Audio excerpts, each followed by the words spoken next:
I hope you are doing well.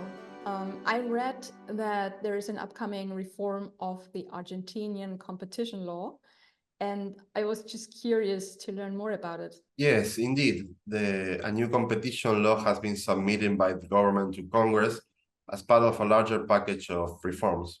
So what would be the key changes in the merger control space if these proposed rules would actually be approved by the Congress? Well, there would be a number of significant changes.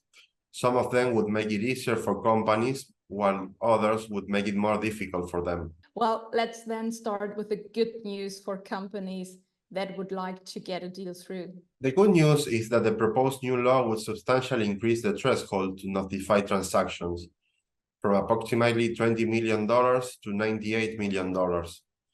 This means that less transactions would have to be notified.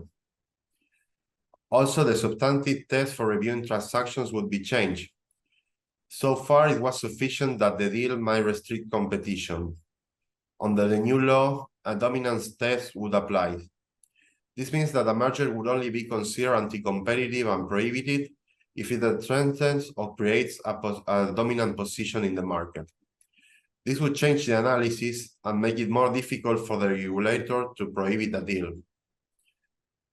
Also, the exception called first landing, this is the acquisition of a single company by a foreign company, currently requires that such foreign company must have no control over assets or shares in domestic companies.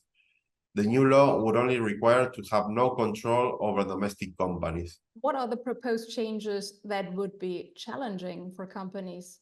Timing-wise, companies should know that under the new rules, the regulator will have 60 days instead of currently 45 days to deal with the case in phase 1.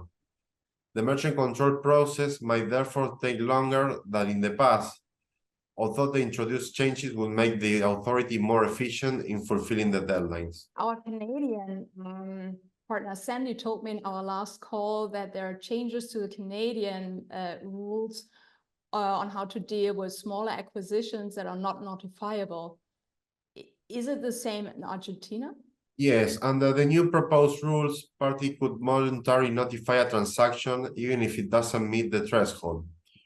Also, the Markets and Competition Agency could require the notification of such a transaction within 180 days from the closing.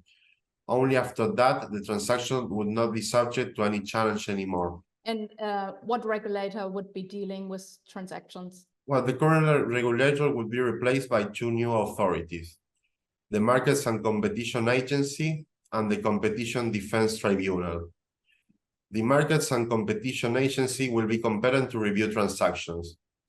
The Markets and Competition Agency decisions can then be appealed at the Competition Defense Tribunal. Do you have any visibility on timing? Well, the law is currently being analyzed in Congress, and it is not clear if and when it will be approved, but we will keep you updated. Thank you so much, Juan, for these insights. Thank you. It was a pleasure speaking to you. Thank you.